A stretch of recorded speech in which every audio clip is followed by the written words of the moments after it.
ಕೊನೆಗೂ ಮುಳುಗುವವನಿಗೆ ಸಿಕ್ಕೇ ಬಿಡುತ್ತಲ್ಲ ಒಂದು ಹುಲ್ಲುಕಡ್ಡಿ ಅನ್ನುವ ರೀತಿಯಲ್ಲಿ ವರ್ತಿಸ್ತಾ ಇರುವಂಥ LOP, palette gun, Amit Shah, Modi,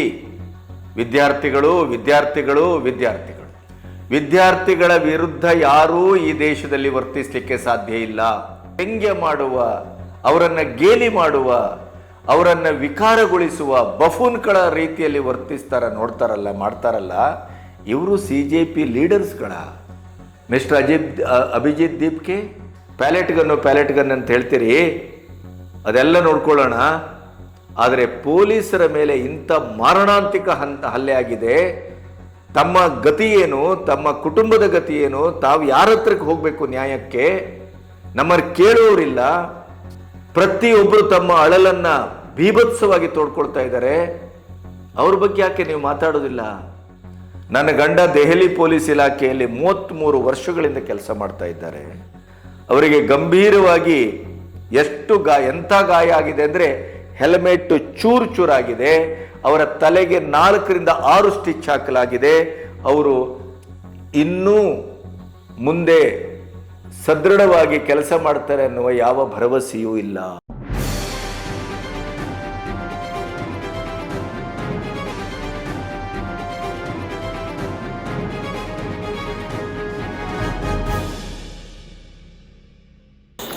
ನಮಸ್ತೆ, ಬಿ ಗಣಪತಿ ನ್ಯೂಸ್ ಚಾನಲ್ಗೆ ಸ್ವಾಗತ. ಈ ಸಿಜೆಪಿಯ ಗೂಂಡಾಗಳು, ದೇಶದ್ರೋಹಿಗಳು, ಜನದ್ರೋಹಿಗಳು, ಹೆತ್ತವರ ದ್ರೋಹಿಗಳು ಇವರೆಲ್ಲರೂ ಸೇರಿ ಕೊನೆಗೂ ಮಾಡಿದ್ದೇನು ಅನ್ನುವ ಪ್ರಶ್ನೆಗೆ ನಿನ್ನೆ ಕಾನ್ಸ್ಟಿಟ್ಯೂಷನ್ ಕ್ಲಬ್ಬಲ್ಲಿ ನಡೆದಂಥ ನೊಂದ ಬೆಂದ ಮಾರಣಾಂತಿಕವಾಗಿ ಹಲ್ಲೆಗೆ ಒಳಗಾದ ಪೊಲೀಸ್ ಕುಟುಂಬಗಳು ತೋಡಿಕೊಂಡ ಅಳಲಿದೆಯಲ್ಲ, ಆ ಅಳಲಿನ ಬೆಂಕಿಗೆ ಯಾರೂ ಉತ್ತರವನ್ನು ಕೊಡಲಿಕ್ಕಾಗಿಲ್ಲ. ಇಡೀ ದೇಶ ಅವರು ಮಾಡಿದ ಈ ಪ್ರೆಸ್ ಮೀಟನ್ನು ಗಮನಿಸಿದರೆ ವಿಪಕ್ಷಗಳ ಬೇಜವಾಬ್ದಾರಿತನ, ಸ್ವಾರ್ಥ, ರಾಜಕೀಯದ ಆವುಟ, ಕೊನೆಗೂ ಮುಳುಗುವವನಿಗೆ ಸಿಕ್ಕೇ ಬಿಡುತ್ತಲ್ಲ ಒಂದು ಹುಲ್ಲುಕಡ್ಡಿ ಅನ್ನುವ ರೀತಿಯಲ್ಲಿ ವರ್ತಿಸ್ತಾ ಇರುವಂಥ LOP, palette gun, Amit Shah, Modi, ವಿದ್ಯಾರ್ಥಿಗಳ ವಿರುದ್ಧ ಯಾರೂ ಈ ದೇಶದಲ್ಲಿ ವರ್ತಿಸಲಿಕ್ಕೆ ಸಾಧ್ಯ ಇಲ್ಲ. ಆಡಳಿತಾತ್ಮಕ ವ್ಯವಸ್ಥೆಯಿಂದ ಹಿಡಿದು ಜನಸಾಮಾನ್ಯರವರೆಗೆ. ಆದರೆ ಹೂ ಇಸ್ ದ ಸ್ಟೂಡೆಂಟ್ಸ್? ಅವರು ಯಾರು? ಯಾವ ವಿದ್ಯಾರ್ಥಿಗಳು? ಪೊಲೀಸರ ತಲೆ ಒಡೆಯುವವರು ವಿದ್ಯಾರ್ಥಿಗಳ? ಪತ್ರಕರ್ತೆಯ ಎದೆಗೆ ಕೈ ಹಾಕುವವರು ವಿದ್ಯಾರ್ಥಿಗಳ? ಪೊಲೀಸರನ್ನ ಬೂಟುಗಾಲಲ್ಲಿ ಹಾಕಿ ತುಳಿತಾರಲ್ಲ ಅವರು ವಿದ್ಯಾರ್ಥಿಗಳ? ಪೊಲೀಸರನ್ನ ಇಲ್ಲದ ಸನ್ನೆಗಳ ಮೂಲಕ ವ್ಯಂಗ್ಯ ಮಾಡುವ, ಅವರನ್ನ ಗೇಲಿ ಮಾಡುವ, ಅವರನ್ನ ವಿಕಾರಗೊಳಿಸುವ ಬಫೂನ್ಗಳ ರೀತಿಯಲ್ಲಿ ಮಾಡ್ತಾರಲ್ಲ ಇವರು CJP ಲೀಡರ್ಸ್ಗಳ. ಮಿಸ್ಟರ್ ಅಭಿಜಿತ್ ದೀಪ್ಗೆ ಏನು ಮಾಡ್ತಾ ಇದ್ದೀರಿ? ವಿಜಯೋತ್ಸವದ ಅಮಲ್ನಲ್ಲಿ ತಿರುಗಾಡ್ತಾ ಮೋದಿಯವರು ವಿದ್ಯಾರ್ಥಿಗಳೊಟ್ಟಿಗೆ, ಯುವ ಸಮುದಾಯದೊಟ್ಟಿಗೆ ನಾವು ಏನು ಮಾಡಿದ್ದೇವೆ, ಏನು ಮಾಡಲಿಕ್ಕೆ ಹೊರಟಿದ್ದೇವೆ, ನಿಮಗಾದ ಅನ್ಯಾಯ ಕೇವಲ ಪ್ರಧಾನವರು ಶಿಕ್ಷಣ ಸಚಿವರಾಗಿದ್ದಂಥ ಸಂದರ್ಭದಲ್ಲೋ, ಮೋದಿಯವರು ಪ್ರಧಾನಿಯಾಗಿದ್ದಂಥ ಸಂದರ್ಭದಲ್ಲೋ ಆದಂಥ ಪ್ರಶ್ನೆ ಪತ್ರಿಕೆಯ ಲೀಕ್ ಹಗರಣ ಅಲ್ಲ. 78 ವರ್ಷಗಳಲ್ಲಿ 58 ರಿಂದ 60 ವರ್ಷ ಆಳದಂಥ ಕಾಂಗ್ರೆಸ್ಸಿನ ಸರ್ಕಾರದಲ್ಲಿ ಏನಾಗಿದೆ ಅನ್ನೋದನ್ನು ಸಂಸತ್ತಿನಲ್ಲಿ ಸಂಪೂರ್ಣವಾಗಿ ಕೂಲಂಕಷವಾಗಿ ತೆರೆದು ಸಾಕ್ಷ್ಯ ಸಮೇತ ಇಟ್ರಲ್ಲ. ಪ್ಯಾಲೆಟ್ ಗನ್ನಿಗೂ ಉತ್ತರ ಕೊಟ್ರಲ್ಲ.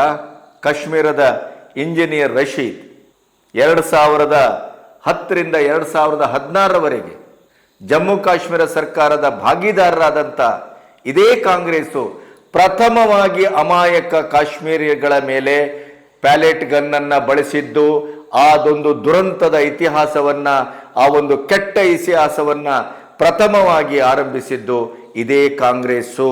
ಇತಿಹಾಸ ಮರೆಯುವ ಹಾಗೆ, ಇತಿಹಾಸ ಬೆಚ್ಚುವ ಹಾಗೆ ಇಂಜಿನಿಯರ್ ರಶೀದ್ ಪಕ್ಷೇತರರಾಗಿ ಅಭ್ಯರ್ಥಿಯಾಗಿ ಆರಿಸು ಬಂದಂಥ MP ಸಂಸತ್ತಿನಲ್ಲಿ ಘೋಷಣೆಯನ್ನು ಮಾಡಿದ್ರಲ್ಲ, ಏನು ಹೇಳ್ತೀರಿ ರಾಹುಲ್ ಗಾಂಧಿಯವರೇ? ಪ್ಯಾಲೆಟ್ ಗನ್ನನ್ನು ಬಳಸಿಲ್ಲ. ಮೊನ್ನೆ ಸಂಸತ್ ಚಲೋ ಸಂದರ್ಭದಲ್ಲಿ ಪ್ಲಾಸ್ಟಿಕ್ ಗುಂಡುಗಳನ್ನು ಬಳಸಲಾಗಿದೆ. ಅದರ ಜೊತೆಗೆ ಸುಪ್ರೀಂ ಕೋರ್ಟ್ ಹೇಳಿತು, ಪ್ಯಾಲೆಟ್ ಗನ್ನನ್ನು ನಿಷೇಧಿಸಲಿಕ್ಕಾಗೋದಿಲ್ಲ, ಪೊಲೀಸರ ಆತ್ಮರಕ್ಷಣೆ ಪ್ರಥಮ ಆದ್ಯತೆ, ಪೊಲೀಸರ ನೈತಿಕತೆಯನ್ನೇ ಮೆಟ್ಟಿ ನಿಲ್ಲಿಕ್ಕೆ 36 ದಿನವೂ CJPಗಳು ಪ್ರಯತ್ನ ಮಾಡಿದರು ಜಂತರ್ ಮಂತರಲ್ಲಿ. ಸ್ವತಃ ಅಭಿಜಿತ್ ದೀಪ್ಗೆನೆ ಪೊಲೀಸರ ಆತ್ಮಸ್ಥೈರ್ಯವನ್ನು ಕುಗ್ಗಿಸುವ, ಪೊಲೀಸರ ನೈತಿಕತೆಯನ್ನು ಕುಗ್ಗಿಸುವ, ಪೊಲೀಸರನ್ನ ಲೇವಡಿ ಮಾಡುವ, ಅವರ ಬಟ್ಟೆಯನ್ನು, ಅವರ ಟೋಪಿಯನ್ನು, ಅವರ ನೀತಿಯನ್ನು, ನಿಲುವನ್ನು, ಪ್ರತಿಯೊಂದನ್ನು. ಇದರ ಅರ್ಥ ಏನು? ಈ ದೇಶದ ಸೈನ್ಯ, ಈ ದೇಶದ ಪೊಲೀಸ್ ಒಮ್ಮೆ ನೈತಿಕತೆಯನ್ನು ಕಳ್ಕೊಂಡ್ರೆ, ಆತ್ಮಸ್ಥೈರ್ಯವನ್ನು ಕಳ್ಕೊಂಡ್ರೆ, ಅದು ಕೂಡ ಈ ಕೊಳಕು ರಾಜಕೀಯದ ಭಾಗವಾದರೆ ಈ ದೇಶ ಅಂತಲ್ಲ, ಯಾವ ದೇಶಕ್ಕಾದರೂ ಭವಿಷ್ಯ ಇದೆಯಾ ಹೇಳಿ? ಈ ಜಿರ್ಲೆಗಳ ಹೆಸರಿನಲ್ಲಿ, ನೀಟ್ ಎಕ್ಸಾಮಿನ ಹೆಸರಿನಲ್ಲಿ ಆತ್ಮಹತ್ಯೆ ಮಾಡಿಕೊಂಡಂಥ ಆ ಅಮಾಯಕ ಸಮಾಜವನ್ನು, ಪರಿಸ್ಥಿತಿಯನ್ನು ಎದುರಿಸಲಾರದ ಆ ಮಕ್ಕಳು ಆತ್ಮಹತ್ಯೆ ಮಾಡಿಕೊಂಡ್ರಲ್ಲ, ಅವರ ಪ್ರಾತಿನಿಧಿಕವಾಗಿ ನೀವು ಕೂತರಲ್ಲ ಜಂತರ್ ಮಂತರ್ನಲ್ಲಿ, ಕಡಿದು ಕಟ್ಟಿದ್ದೇನು? ಏನು ಮಾಡಿದ್ರಿ? ಕೊನೆಗೂ ನೀವು ಮಾಡಿದ್ದೇನು ಅಂದರೆ ಪ್ರಧಾನ್ ಅವರ ರಾಜೀನಾಮೆ ಮಾತ್ರ. ನಮಗೆ ಶಕ್ತಿ ಇದೆ, ಬಲ ಇದೆ, ಜಂಜಿಗಳು ಅನ್ನುವ ಲೆವೆಲಲ್ಲಿ ಏನಕ್ಕೆ ಮಾಡ್ಲಿಕ್ಕೆ ಹೊರಟಿದ್ದೀರಿ? ಸುಪ್ರೀಂ ಕೋರ್ಟ್ನ ಆರ್ಡರನ್ನೇ ಮೀರಲಿಕ್ಕೆ ಹೊರಡ್ತಿದ್ದೀರಿ. ನಿಮ್ಮ ಗೌರವ್ ದಾಸ್ ಸುಪ್ರೀಂ ಕೋರ್ಟ್ ಏನು ಬೇಕಾದ್ರೂ ಹೇಳ್ಬೋದು, ನಮ್ಮ ವಾದ ಒಂದೇ, ಎಲ್ಲರನ್ನು ಹೊರಗೆ ಬಿಡಬೇಕು, ಇನ್ಕ್ಲೂಡಿಂಗ್ ಗೂಂಡಾ ಅನ್ನುವ ಅರ್ಥದಲ್ಲಿ. ಸುಪ್ರೀಂ ಕೋರ್ಟ್ ಅದನ್ನೇ ಹೇಳಿದ್ದಲ್ಲ, ನಿಜವಾದ ವಿದ್ಯಾರ್ಥಿಗಳ ಮೇಲೆ ಆ್ಯಕ್ಷನ್ ತಗೋಬೇಡಿ, ಅವರನ್ನು ಯಾವುದೇ ರೀತಿಯಲ್ಲಿ FIR ಹಾಕಬೇಡಿ, ಅವರನ್ನು ಬಿಟ್ಟುಬಿಡಿ.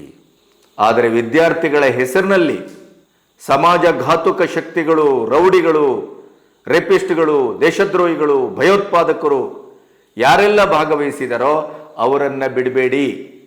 ಮೋದಿಯವರು ವಿದ್ಯಾರ್ಥಿಗಳೊಟ್ಟಿಗೆ, ಯುವ ಸಮುದಾಯದೊಟ್ಟಿಗೆ ಸಂವಾದ ಮಾಡುವ ಮೂಲಕ ಇಡೀ ಸರ್ಕಾರದ ರೀತಿ, ನೀತಿ, ನಿಲುವಿನ ಅಂತರಂಗವನ್ನು ತೆರೆಕೊಳ್ಳಿಕ್ಕೆ ಅಂತ ಅವರು ಸೆಲ್ಫಿ ವಿಡಿಯೋ ಮಾಡಿಬಿಟ್ರೆ, ಇದೇ ಅನುಕೂಲ ಸಿಂಧು ರಾಜಕಾರಣಕ್ಕೆ ಇಳಿಯುವ, ಆಮ್ ಆದ್ಮಿ ಪಕ್ಷದ ರಿಂಗ್ ಮಾಸ್ಟರ್ ಆಗಿ ಮುಂದಿನ ದಿನಗಳಲ್ಲಿ ಪಾಲ್ಗೊಳ್ಳುವ ಮಹತ್ವಾಕಾಂಕ್ಷೆಯನ್ನು ಇಟ್ಕೊಂಡಂಥ ಇದೇ ಅಭಿಜಿತ್ ದೀಪ್ಗೆ ಮೋದಿಯವರ ಬಣ್ಣ ಈ ದೇಶದ ಭವಿಷ್ಯಕ್ಕಿಂತ ಉಜ್ವಲವಾಗಿದೆ. ಎಂಥ ಖತರ್ನಾಕ್ ಬುದ್ಧಿ ಇವ್ರದು. ಮೋದಿಯವರ ಬಣ್ಣ, ಮೋದಿಯವರ ತುಟಿ, ಮೋದಿಯವರ ಕೂದಲು, ಮೋದಿಯವರ ಮುಖ, ಮೋದಿಯವರ ಬಟ್ಟೆ, ಇದರ ಬಗ್ಗೆ ಮಾತಾಡಲಿಕ್ಕೆ ಇಷ್ಟು ದೊಡ್ಡ ಹೋರಾಟ ಮಾಡಬೇಕಾ ನೀವು? ಮಕ್ಕಳ ಬಗ್ಗೆ ಆಸಕ್ತಿ ಇರುವವರ ನೀವು? ಈ ದೇಶದ ಬಗ್ಗೆ ಆಸಕ್ತಿ ಇರುವವರ ನೀವು? ನಿಮ್ಮ ಕೈಯಲ್ಲಿ ಆಡಳಿತ ಕೊಟ್ಟರೆ ಏನಾಗ್ಬೋದು ಪರಿಸ್ಥಿತಿ? 5 ಸ್ಟಾರ್ 7 ಸ್ಟಾರ್ ಹೋಟೆಲ್ನಲ್ಲಿ ಪ್ರತಿದಿನ ನಿಮ್ಮ ಗುರು ಮಾಡಿದ್ರಲ್ಲ ಕೇಜ್ರಿವಾಲ್, ಅಣ್ಣಾ ಹಜಾರೆ ಅವರ ಹಿಂದೆ ನಿಂತು ಅವರನ್ನು ಗುರಾಣಿಯಾಗಿಸ್ಕೊಂಡು ರಾಜಕೀಯಕ್ಕೆ ಬಂದು, ನನಗೆ ಸರ್ಕಾರಿ ಭತ್ತೆ ಬೇಡ, ಕಾರ್ ಬೇಡ, ನನಗೆ ಯಾವುದೇ ಬಂಗಲೆ ಬೇಡ ಅಂತ ಹೇಳಿದವರು ಕೊನೆಗೂ ಮಾಡಿದ್ದೇನು? ಶೀಶ್ ಬಂಗಲೆ. ಎಷ್ಟು ಕಾರಿತ್ತು ಅಲ್ಲಿ? 100ಕ್ಕೂ ಹೆಚ್ಚು ಕಾರುಗಳು. ಸರ್ಕಾರಿ ಹಣವನ್ನು ದುರುಪಯೋಗ ಮಾಡಿದ ಬಹುಶಃ ಸ್ವತಂತ್ರ ಭಾರತದ ಮೊದಲ ಮತ್ತು ಕಡೆಯ ಆಮ್ ಆದ್ಮಿ ಇರಬೇಕು. ಶಕ್ತಿ ಸದುಪಯೋಗ ಆಗಬೇಕು, ದುರುಪಯೋಗ ಅಲ್ಲ. ಅಸ್ಸಾಂನಲ್ಲೂ ಬಂದರು ಗಣಪರಿಷತ್ ಮೂಲಕ ವಿದ್ಯಾರ್ಥಿಗಳು, ವಿದ್ಯಾರ್ಥಿಯ ತಂಡ ಮುಖ್ಯಮಂತ್ರಿಯೂ ಆದರು. ಇತಿಹಾಸ ಸಾಕ್ಷಿ ಇದೆ. ನಿಮ್ಮ ಹಾಗೆ ಮಾಡಿಲ್ಲ. ಇವತ್ತು ನೀವು ನಡ್ಕೊಳ್ತಾ ಇರುವಂಥ ರೀತಿ ನೋಡಿದರೆ, ಇವತ್ತು ಒಬ್ಬ ನಿಮ್ಮ ಮುಖವಾಣಿ ರಾಹುಲ್ ಗಾಂಧಿಯವರ ಚೇಲ ಆಗಿ ವರ್ತಿಸ್ತಾ ಇದ್ದಾನೆ. ಈ ಅಭಿಜಿತ್ ದೀಪ್ಗೆ ಆಮ್ ಆದ್ಮಿಯ ಒಂದು ಶೆಲ್ಟರಿಗೆ ಹೋಗುವ ಎಲ್ಲ ಲಕ್ಷಣಗಳು ಕಾಣ್ತಾ ಇದೆ. ಅದರ ಮಧ್ಯೆ ನೀವು ಮಾಡಿದ ಗೂಂಡಾಗಿರಿಗೆ, ನೀವು ಮಾಡಿದ ದ್ರೋಹಕ್ಕೆ ಯಾವುದೇ ಸಾಕ್ಷ್ಯಗಳಿಲ್ಲದೇನೆ ನಿಮ್ಮನ್ನು ನಿರಾತಂಕವಾಗಿ ಪಬ್ಗೋ ಬಾರ್ಗೋ ನಿಮ್ಮ ವಿಜಯೋತ್ಸವಕ್ಕೆ ನಿಮ್ಮನ್ನು ಬಿಟ್ಕೊಡ್ಬೇಕು ಅನ್ನುವಂಥ ಒಂದು ದುರಂಕಾರ, ಹುಂಕಾರ, ನಾವು ಆಡಿಸಿದ ಆಟಕ್ಕೆ ಮಣಿತಾರೆ ಅಮಿತ್ ಶಾ ಮತ್ತು ಮೋದಿ ಅಂತ ಇದ್ದೀರಿ. ತಪ್ಪು. ಮೋದಿಯವರು ಈಗಾಗಲೇ ಅಮಿತ್ ಶಾ ಮೂಲಕ CJP ಗೂಂಡಗಳ ಮಾಹಿತಿ, ಈ ಘಟನೆಯ ಗೂಂಡಾಗಿರಿ ಸಂಘಟಿತವಾಗಿ ನಡೆಸಿದ ಸಂಘ ಸಂಸ್ಥೆ ವ್ಯಕ್ತಿಗಳ ಲಿಸ್ಟು, SFIನಿಂದ ಹಿಡಿದು ಕಮ್ಯುನಿಸ್ಟ್ ಹಿಂದ ಹಿಡಿದು ಆಮ್ ಆದ್ಮಿಯವರೆಗೆ ಈ ನಿಮ್ಮ ಜಂಜಿಗಳು JNU ಸಂತತಿಯವರೆಗೆ ಪ್ರತಿಯೊಬ್ಬರ ಲಿಸ್ಟು, ನಿಮಗೆ ಬಂದ ಹಣದ ಮೂಲ, ಸೋಷಿಯಲ್ ಮೀಡಿಯಾದಲ್ಲಿ ಪ್ರವೋಕೇಬಲ್ ಆಗಿ ಇಮೋಷನಲ್ಲಿ ಬ್ಲ್ಯಾಕ್ ಮೇಲ್ ಮಾಡುವಂಥ ರೀಲ್ಸು ವಿಡಿಯೋ ಮಾಡಿದವರು, ತೆರೆಮರೆಯಲ್ಲಿ ನಿಂತು ವಿದ್ಯಾರ್ಥಿಗಳನ್ನು ಬಳಸಿಕೊಂಡವರು, ಇವರೆಲ್ಲರನ್ನ ಪಟ್ಟಿ ಮಾಡಿ ಅದಕ್ಕೆ ಏನು ಮರ್ದನ ಮಾಡಬೇಕೋ ಆ ಕಡೆಗೆ ಸರಿಯಾದ ಹೆಜ್ಜೆಯನ್ನೇ ಅಮಿತ್ ಶಾ ಇಟ್ಟಿದ್ದಾರೆ. ಇದೆಲ್ಲದಕ್ಕೂ ನಮ್ಮ ವಿಪಕ್ಷಗಳು ಈ ದೇಶದ ಇಡೀದಾದಂಥ ಒಂದು ಮಹತ್ವದ ಮಳೆಗಾಲದ ಅಧಿವೇಶನವನ್ನು ಸಂಪೂರ್ಣವಾಗಿ ನಿನ್ನೆ 10ನೇ ದಿನ 1 ಗಂಟೆಗೆ ಮೇಲ್ಮನೆ ಮತ್ತು ಕೆಳಮನೆಯ ಅಧಿವೇಶನಕ್ಕೆ 2.5 ಲಕ್ಷ, 1 ನಿಮಿಷಕ್ಕೆ 2.5 ಲಕ್ಷ ಖರ್ಚಾಗತ್ತೆ. 1 ಗಂಟೆಗೆ 1.5 ಕೋಟಿ, 8 ತಾಸು ಮಿನಿಮಮ್ ಅಧಿವೇಶನ ನಡೀತು ಅಂತಂದರೆ 12 ಕೋಟಿ ಒಂದು ದಿನಕ್ಕೆ. 10 ದಿನದಲ್ಲಿ ಒಂದು 6-7 ತಾಸು ಬಿಟ್ಟರೆ ಅಧಿವೇಶನದ ಸಂಪೂರ್ಣ ಅವಧಿ ನಾಶವಾಗಿದೆ. ಈ ಇಂಡಿಕೂಟ ಮತ್ತು ಕಾಂಗ್ರೆಸ್ಸಿನ ಬೇಜವಾಬ್ದಾರಿತನಕ್ಕೆ, ದೇಶದ ಜನರ ತೆರಿಗೆ ಹಣ ಯಾವ ರೀತಿ ಇವರ ಹಠ, ದುರಂಕಾರ, ಮತಿಯಿಲ್ಲದ ವ್ಯವಹಾರ, ಅಮಿತ್ ಶಾನಂತ ಗೃಹ ಸಚಿವರನ್ನ ಮನೆಯಿಂದ ಎಳ್ಕೋ ಬಂದು ಶಾಸ್ತಿ ಮಾಡ್ತೇವೆ ಅಂತ ನಮ್ಮ ಹಿರಿಯ ಖರ್ಗೆಯವರು ಸಂಸತ್ ಭವನ ಜನದೇಗುಲದಲ್ಲಿ ಇಂಥ ಮಾತನಾಡ್ತಾರೆ. ತಾನೇ ಮೈಕ್ ಆಫ್ ಮಾಡಿಕೊಂಡು ಮೈಕ್ ಆಫ್ ಆಗಿದೆ, ಮೈಕ್ ಆಫ್ ಆಗಿದೆ. ಹಿಂದಿನ ಕಾಲ ಆದರೆ ಕ್ಯಾಮರಾ ಗಿಮರಾ ಏನೂ ಇರಲಿಲ್ಲ, ಇವರು ಆಡಿದ್ದೇ ಮಾತು, ಮಾಡಿದ್ದೇ ಮಾಟ. ಈಗ ಇಂಚಿಂಚು ದಾಖಲಾಗುತ್ತೆ. ನಗೆಪಾಟ್ಲಾದರು ಇಡೀ ವಿಶ್ವದ ಎದುರು ರಾಹುಲ್ ಗಾಂಧಿ. ಇಂಥ ಇವರ ಉಡಾಳಿಗಿರಿಗೆ 120 ಕೋಟಿ ನೀರಿನಲ್ಲಿ ವ್ಯಯ ಆಗಿದೆ ನಿನ್ನೆವರೆಗೆ. ಇವರು ಪ್ರಧಾನಿ ಮೋದಿಯವರ ಜವಾಬ್ದಾರಿ ಬಗ್ಗೆ ಮಾತಾಡ್ತಾರೆ, ಅಮಿತ್ ಶಾ ಅವರ ಜವಾಬ್ದಾರಿ ಬಗ್ಗೆ ಮಾತಾಡ್ತಾರೆ, ಸರ್ಕಾರದ ಜವಾಬ್ದಾರಿ ಬಗ್ಗೆ ಮಾತಾಡ್ತಾರೆ. ಒಂದು ನೀಟ್ ಎಕ್ಸಾಮ್ನ ಪ್ರಶ್ನೆ ಪತ್ರಿಕೆಯ ಸೋರಿಕೆಯ ಹಿನ್ನೆಲೆಯಲ್ಲಿ ಐತಿಹಾಸಿಕವಾಗಿದ್ದಂಥ ಹೆಜ್ಜೆಗಳನ್ನು ಮೋದಿ ಇಟ್ಟರು. ಟಾಸ್ಕ್ ಫೋರ್ಸ್ ಅನ್ನು ಮಾಡಿದರು. ಪೇಪರ್ ಲೀಕ್ ಬಿಲ್ ಅನ್ನು ಸಂಸತ್ತಲ್ಲಿ ಮಂಡಿಸಿ ಅದನ್ನು ಕಾಯ್ದೆಯಾಗಿ ತಂದರು. ಇನ್ನು ಅದರ ಹತ್ರ ಯಾರಾದರೂ ಸುಳಿದ್ರೆ 10 ಕೋಟಿ 10 ವರ್ಷ ಜೈಲು. ಇಂಥ ಕಾನೂನನ್ನು 200ಕ್ಕೂ ಹೆಚ್ಚು ಬಾರಿ ಕಾಂಗ್ರೆಸ್ ಸರ್ಕಾರದಲ್ಲಿ, ಮತ್ತಿವತ್ತು ಕಾಂಗ್ರೆಸ್ ಸರ್ಕಾರ ಎಲ್ಲೆಲ್ಲಿದೆ, ಕರ್ನಾಟಕ ಮತ್ತು ಇವತ್ತು ಪಂಜಾಬು ಹೊತ್ತಿ ಉರಿತಾ ಇದೆ. ಪಂಜಾಬ್ ಅಂತೂ ಪೊಲೀಸರು ಸ್ಟೂಡೆಂಟ್ಗಳ ಮೇಲೆ ಮಾರಣಾಂತಿಕ ಹಲ್ಲೆ ನಡೆಸ್ತಾ ಇದ್ದಾರೆ. ಯಾವುದೇ ಅಭಿಜಿತ್ ದೀಪ್ಗೆ ಮಾತಾಡ್ತಾ ಇಲ್ಲ, ಯಾವ ರಾಹುಲ್ ಗಾಂಧಿ ಮಾತಾಡ್ತಾ ಇಲ್ಲ, ಯಾವ ಕೇಜ್ರಿವಾಲ್ ಮಾತಾಡ್ತಾ ಇಲ್ಲ.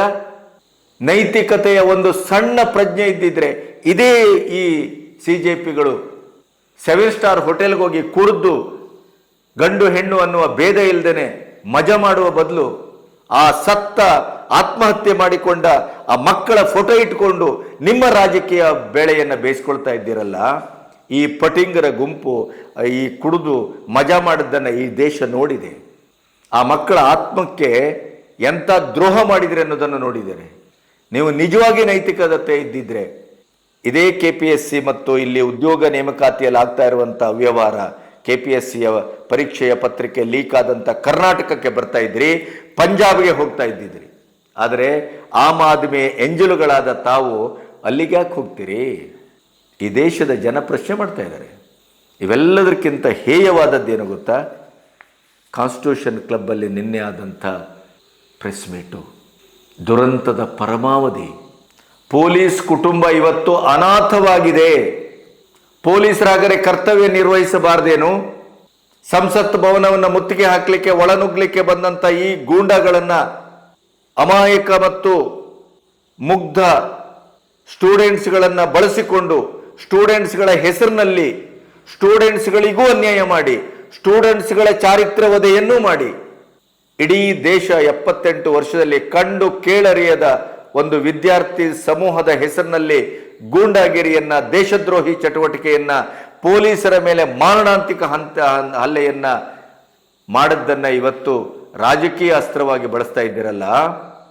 ಇದೇ ಸಿಜೆಪಿಯ ಗೂಂಡಾಗಳು ತಮ್ಮ ಆತ್ಮರಕ್ಷಣೆಯ ಆಯುಧವಾಗಿ ಪೊಲೀಸರ ಲಾಠಿ ಚಾರ್ಜ್ ಅನ್ನ, ಅಶ್ರುವಾಯುವನ್ನ ಬಳಸ್ತಾ ಇದ್ದೀರಲ್ಲ. ಮನುಷ್ಯರ ನೀವು. ರಾಹುಲ್ ಗಾಂಧಿ ಅವರು ಇವತ್ತು ಪಿಯೂಷ್ ಮಿಶ್ರಾ ಟೈಮ್ಸ್ ಆಫ್ ಇಂಡಿಯಾದವರು ನಿನ್ನೆ ಸಂಸತ್ ಭವನಕ್ಕೆ ಬರ್ತಾ ಇದ್ದಂಥ ರಾಹುಲ್ ಗಾಂಧಿಯನ್ನ ಅಡ್ಡ ಹಾಕಿದರು. ರಾಹುಲ್ ಗಾಂಧಿ ತಿಳ್ಕೊಂಡಿದ್ರೆ ಏನು, ನನ್ನದೇ ಹವ ನಡೀತಾ ಇದೆ, ಪ್ರಧಾನಿಯನ್ನ ಅವರ ನಿವಾಸದ ಎದುರು ಹೋಗಿ ಪ್ರತಿಭಟಿಸುವ ಮೂಲಕ 500 ಅಡಿಯಷ್ಟು ನಾನು ಕ್ರಮಿಸಿ ಎಲ್ಲ ಸೆಕ್ಯೂರಿಟಿಯನ್ನು ಬ್ರೀಚ್ ಮಾಡಿ ಮಹಾನ್ ಸಾಧನೆ ಮಾಡಿಬಿಟ್ಟಿದ್ದೇನೆ, ಎಲ್ಲ ಪತ್ರಕರ್ತರು ನನ್ನನ್ನೇ ಉಗೆ ಅಂತಾರೆ ಅನ್ನುವ ಉಮೇದ್ನಲ್ಲಿ ಪತ್ರಕರ್ತರತ್ತ ನುಗ್ಗಿ ಹೋಗ್ತಾರೆ. ಟೈಮ್ಸ್ ಆಫ್ ಇಂಡಿಯಾದ ಪಿಯೂಷ್ ಮಿಶ್ರಾ ನಿನ್ನೆ ಒಂದು ಪ್ರಶ್ನೆ ಕೇಳಿದರು. ಪ್ಯಾಲೆಟ್ ಗನ್ ಅಂತ ಹೇಳ್ತೀರಿ, ಅದೆಲ್ಲ ನೋಡ್ಕೊಳ್ಳೋಣ, ಆದರೆ ಪೊಲೀಸರ ಮೇಲೆ ಇಂಥ ಮಾರಣಾಂತಿಕ ಹಲ್ಲೆ ಆಗಿದೆ, ತಮ್ಮ ಗತಿ ಏನು, ತಮ್ಮ ಕುಟುಂಬದ ಗತಿ ಏನು, ತಾವು ಯಾರ ಹತ್ರಕ್ಕೆ ಹೋಗಬೇಕು ನ್ಯಾಯಕ್ಕೆ, ನಮ್ಮನ್ನು ಕೇಳುವವರಿಲ್ಲ. ಪ್ರತಿಯೊಬ್ಬರು ತಮ್ಮ ಅಳಲನ್ನ ಬೀಭತ್ಸವಾಗಿ ತೋಡ್ಕೊಳ್ತಾ ಇದ್ದಾರೆ. ಅವ್ರ ಬಗ್ಗೆ ಯಾಕೆ ನೀವು ಮಾತಾಡೋದಿಲ್ಲ? ಪೊಲೀಸರ ಮೇಲೆ ಆದ ಹಲ್ಲೆಯನ್ನು ಯಾಕೆ ಖಂಡಿಸ್ತಾ ಇಲ್ಲ?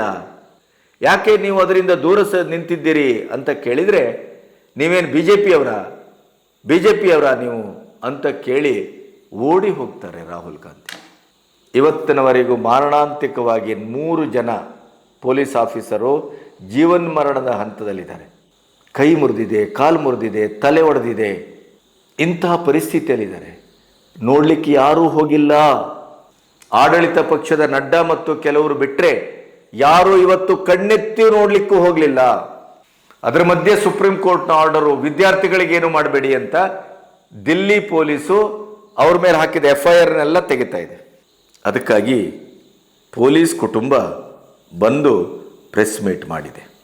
ಒಂದು ಮಗು ಹೇಳ್ತಾರೆ, ನಮ್ಮ ತಂದೆ 15 ವರ್ಷಗಳಿಂದ ಆರ್ಮಿಯಲ್ಲಿ ಕೆಲಸ ಮಾಡ್ತಾಯಿದ್ರು, ಕಮಾಂಡರ್ ಆಗಿ. ಇಲ್ಲಿ ಬಂದು ಪೊಲೀಸ್ ಕೆಲಸದಲ್ಲಿ ಸೇರಿದರು ರಿಟೈರ್ಡ್ ಆದಮೇಲೆ.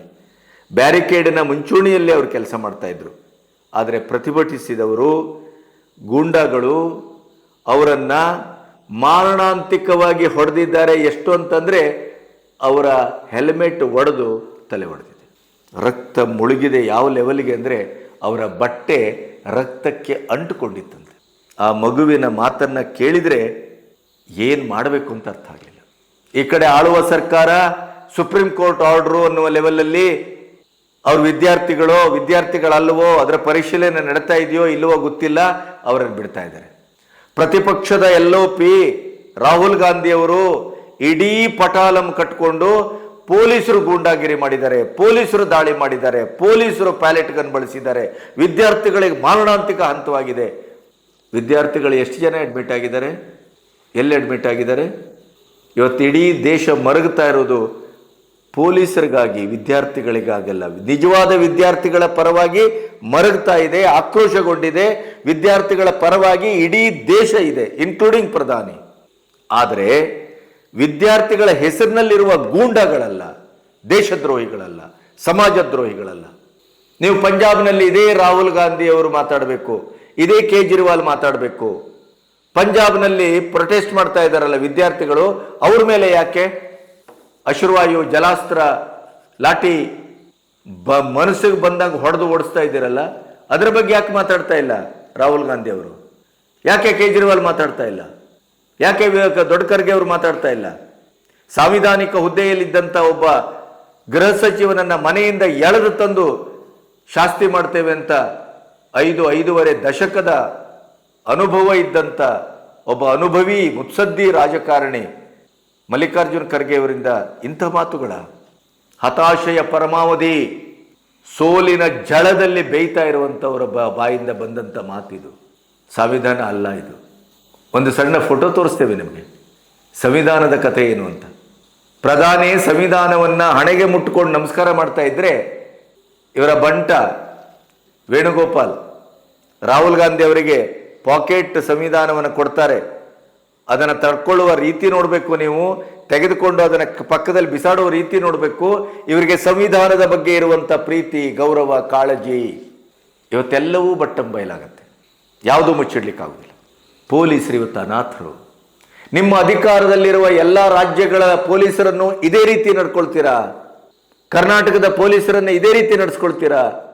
ಪಂಜಾಬದಲ್ಲಿದ್ದ ಪೊಲೀಸರನ್ನ ಇದೇ ರೀತಿ ನಡೆಸ್ಕೊಳ್ತೀರಾ? ಇವತ್ತು ಪೊಲೀಸರ ಮಾರಣಾಂತಿಕ ಹಂತವಾಗಿ ಅಥವಾ ಮಾರಣಾಂತಿಕವಾಗಿ ಸ್ಟೂಡೆಂಟ್ಸ್ಗಳನ್ನು ಹೊಡೆದಿದ್ದಾರೆ, ಬಡ್ದಿದ್ದಾರೆ, ತಲೆ ಹೊಡೆದಿದ್ದಾರೆ ಅಂತ ಹೇಳಿ ಮಾತಾಡ್ತಾ ಇದ್ದೀರಲ್ಲ, ಯಾವುದೇ ಸಾಕ್ಷ್ಯಗಳು ಅಥವಾ ಯಾವುದೇ ರೀತಿಯ ಒಂದು ವಿಚಾರಣೆ, ಯಾವುದೇ ರೀತಿಯ ವಿಚಿಕ್ಷಕವಾದಂಥ ಒಂದು ಪ್ರಜ್ಞೆ ಇಲ್ಲದೆ ಮಾತಾಡ್ತಾ ಇದ್ದೀರಲ್ಲ. ಪೊಲೀಸರ ಮೇಲೆ ಇಂಥ ಹಲ್ಲೆ ನಡೆದಿದೆ, ಮಾರಣಾಂತಿಕ ಹಲ್ಲೆ ನಡೆದಿದೆ, ಆದ್ರೆ ಅವರನ್ನು ಒಂದು ಕಣ್ಣೆತ್ತಿ ನೋಡುವಂಥ ಒಂದು ಕೆಲಸವನ್ನು ಮಾಡ್ತಾ ಇಲ್ವಲ್ಲ. 59-60 ವರ್ಷದಲ್ಲಿ ನಿಮ್ಮನ್ನು ಕಾದವರು ಅವರು ತಾನೇ.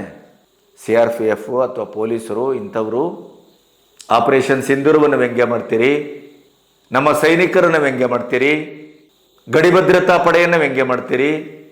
ಕಾಂಗ್ರೆಸ್ಸಿಗರನ್ನ ಇಡೀ ಆಡಳಿತದಲ್ಲಿ ಏನಾಗ್ತಾ ಇದೆ ಅನ್ನೋದಕ್ಕೆ ಗೌರವಾನ್ವಿತ ಹೈಕೋರ್ಟಿನ ನ್ಯಾಯಾಧೀಶರಾದಂಥ ನಾಗಪ್ರಸನ್ನ ಅವರು ಪ್ರತಿದಿನ ಗೃಹ ಇಲಾಖೆಯ ಮೇಲೆ ದಾಳಿ ಮಾಡ್ತಾ ಇದ್ದಾರೆ.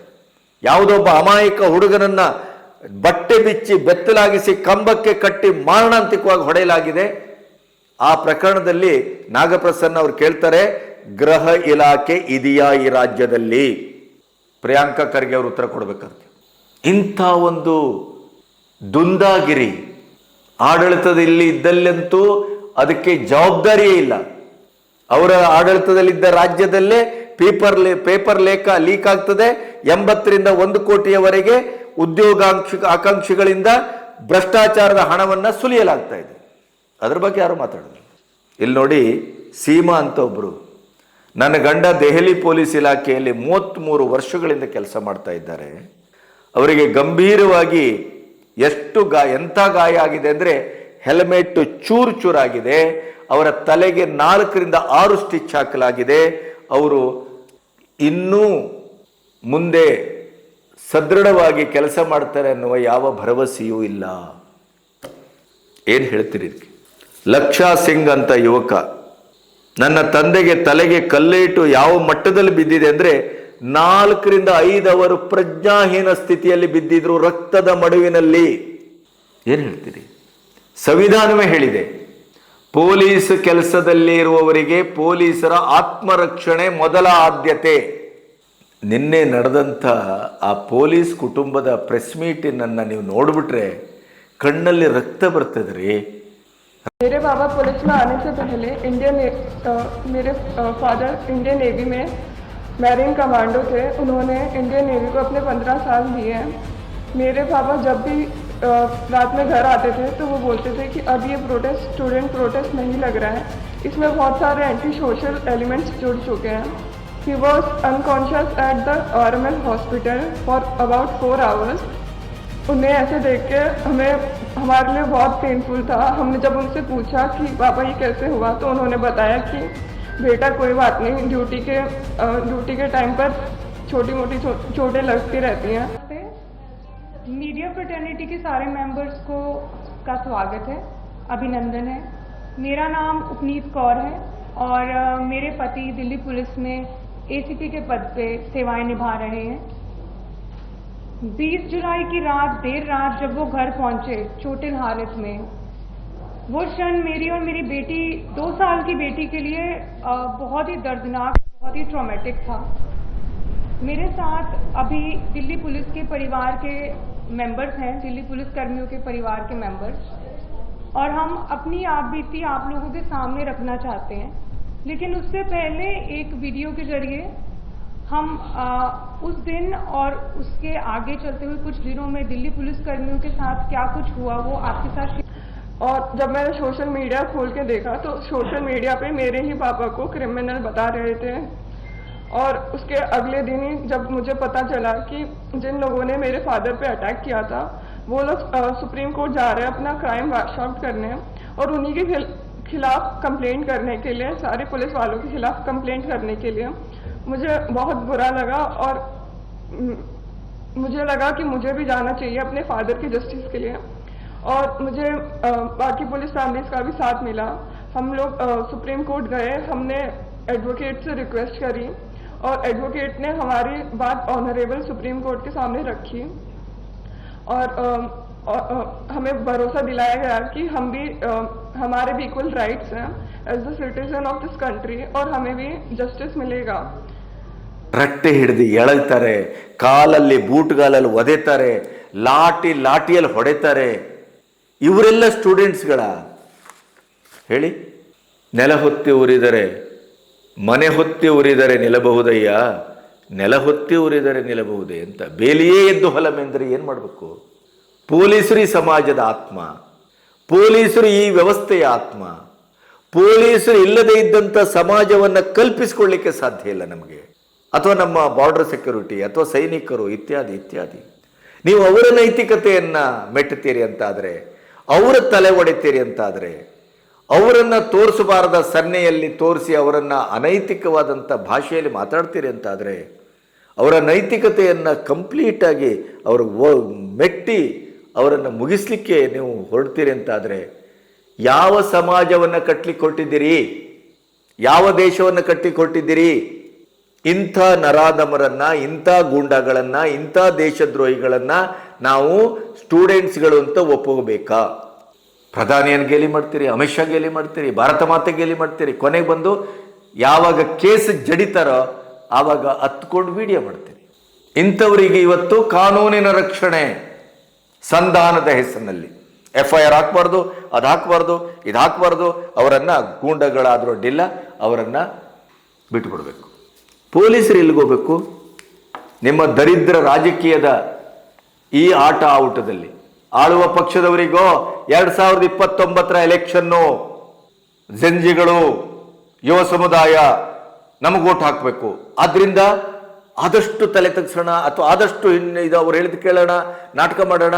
ಅವ್ರಿಗೆ ಒಂದು ಕಡೆ ವಿರೋಧ ಪಕ್ಷದವರು ಕೊನೆಗೂ ಒಂದು ಅಸ್ತ್ರ ಸಿಕ್ತು, ಸೋಲಿನ ಶತಮಾನೋತ್ಸವ ಆಗ್ತಾ ಇತ್ತು, ಸೋಲಿನ ಶತಕದಲ್ಲಿ ಅದರ ಅಂಚಿನಲ್ಲಿ ನಿಂತಿದ್ದ ಹೊತ್ತಲ್ಲಿ ತಗೊಳ್ಳಿ, ಈ ಜಿರ್ಲೆಗಳು ಮಾಡಿದಂಥ ಈ ಪ್ರತಿಭಟನೆಯ ಯಶಸ್ಸು ನನ್ನ ಅಪ್ಪನ ಆಸ್ತಿ, ನಾನು ಇದನ್ನು ಈಗ ಹಿಡ್ಕೊಂಡ್ರೆ ನಾನು ಗೆದ್ದೆ. ನಮ್ಮ ರಾಹುಲ್ ಗಾಂಧಿಯವರ ಪೂರ್ಣ ಮಟ್ಟದ ಚಿಂತನೆ. ಹಾಗಾಗಿ ಅವರು ಕಂಪ್ಲೀಟ್ ಒನ್ ಸೈಡೆಡ್. ವಿದ್ಯಾರ್ಥಿಗಳು ವಿದ್ಯಾರ್ಥಿಗಳು ವಿದ್ಯಾರ್ಥಿಗಳು, ಪೊಲೀಸರ ಮನೆ ಹಾಳಾಗಲಿ, ಪೊಲೀಸರ ಕುಲ ನಾಶ ಆಗಲಿ, ಪೊಲೀಸರು ಬೇಕಾದರೆ ತಲೆ ಒಡೆದು ಪ್ರಾಣ ಬಿಡಲಿ, ಅವರಿಗೆ ಯಾವ ಚಿಂತೆಯೂ ಇಲ್ಲ, ನೋವು ಇಲ್ಲ, ಅವ್ರಿಗೆ ಯಾವುದೇ ಆಘಾತ ಆಗಿಲ್ಲ. ಎಂಥದ್ದಿದು? ಏನು ಕತೆ? ಪೊಲೀಸರು ಎಲ್ಲಿಗೆ ಹೋಗಬೇಕು? ನಮ್ಮ ಇಡೀ ಕುಟುಂಬವನ್ನು, ನಮ್ಮ ಯಜಮಾನರುಗಳು, ನಮ್ಮ ತಂದೆ, ನಮ್ಮ ಸಹೋದರ ಪೊಲೀಸ್ ಇಲಾಖೆಯಲ್ಲಿ ಕೆಲಸ ಮಾಡ್ತಾ ಇಂಥ ಒಂದು ದುರಂತದ ಸ್ಥಿತಿಯಲ್ಲಿದ್ದೇವೆ. ಕುಟುಂಬ ಅನಾಥವಾಗಿದೆ, ನಮಗೆ ದಿಕ್ಕು ತೋಚದಾಗಿದೆ, ನಾವು ಎಲ್ಲಿಗೆ ಹೋಗ್ಬೇಕು ಅಂತ ಗೊತ್ತಿಲ್ಲ. ಎಲ್ಲರೂ ಪೊಲೀಸರನ್ನು, ನಮ್ಮ ಕುಟುಂಬವನ್ನು ಸಮೇತ ನಾವು ಗೂಂಡಾಗಳು ಅನ್ನುವ ರೀತಿಯಲ್ಲಿ ಚಿತ್ರಿಸ್ತಾ ಇದ್ದಾರೆ ವಿಪಕ್ಷಗಳು. ನಮ್ಮನ್ನು ರಕ್ಷಣೆ ಕೊಡಿ, ನಮ್ಮ ಸರ್ಕಾರಕ್ಕೊಂದು ರೂಲಿಂಗ್ ಕೊಡಿ ಅಂತ ಅವರು ಸುಪ್ರೀಂ ಕೋರ್ಟ್ಗೆ ಹೋಗುವಂಥ ದೌರ್ಭಾಗ್ಯ ಯಾವ ದೇಶಕ್ಕೂ ಒಳ್ಳೆಯದಲ್ಲ ಇದು. ಈ ರೀತಿಯ ಗೂಂಡಾಗಿರಿಯನ್ನು ಪೊಲೀಸರ ಮೇಲೆ ಮಾಡುವವರು ದೇವರಣೆಗೂ ಅವರು ಯಾವ ಕಾರಣಕ್ಕೂ ಅವರು ಸ್ಟೂಡೆಂಟ್ಸ್ಗಳು ಅಲ್ಲ, ಈ ದೇಶದ ಹಿತ ಕಾಯುವವರಲ್ಲ, ಅಥವಾ ಈ ಸಮಾಜದ ಹಿತ ಕಾಯುವವರಲ್ಲ, ಅವರು ನಿಜಕ್ಕೂ ಮನುಷ್ಯರೇ ಅಲ್ಲ ಅಂತ ಹೇಳ್ತಾರೆ. ಇಂಥವ್ರ ಮೇಲೂ ನೀವು ಆ್ಯಕ್ಷನ್ ತಗೊಳ್ಳಿಲ್ಲ ಅಂತಾದರೆ, ಇಂಥವ್ರ ಮೇಲೂ ನೀವು ಕ್ರಮ ತೆಗೆದುಕೊಳ್ಳೋದಿಲ್ಲ ಅಂತಾದರೆ ಸರ್ಕಾರ ಇದ್ರೇನು ಇಲ್ಲದೆ ಇದ್ರೇನು. ವಿರೋಧ ಪಕ್ಷಗಳಿಗಂತೂ ಇದೊಂದು ಬ್ರಹ್ಮಾಸ್ತ್ರ. ಆಡಳಿತ ಪಕ್ಷದವರು ಸೇಫ್ ಗೇಮು. ಪೊಲೀಸರು ಎಲ್ಲಿಗೆ ಹೋಗಬೇಕು? ನಿಜಕ್ಕೂ ಪೊಲೀಸರ ಮೇಲೆ ಆದಂಥ ದಾಳಿಯನ್ನು ಸಹಿಸಿ ಸಹಿಸಿ ಸಹಿಸಿ ಕಣ್ಣೀರಲ್ಲಿ ಕೈ ತೊಳೆದಂಥ ಕುಟುಂಬ ನಿನ್ನೆ ಮಾಡಿದಂಥ ಪ್ರೆಸ್ ಮೀಟ್ ಇದೆಯಲ್ಲ, ಈ ದೇಶದ ಆತ್ಮವನ್ನು ಕಲಕಬೇಕು.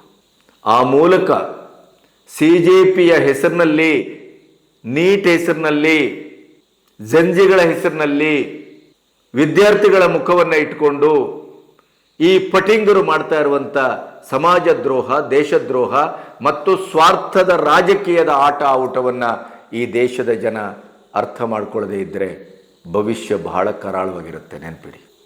ನಿಮ್ಮ ಅಭಿಪ್ರಾಯ ಏನು, ನಿಮ್ಮ ಕಮೆಂಟ್ ಏನು, ದಯವಿಟ್ಟು ತಿಳಿಸಿ.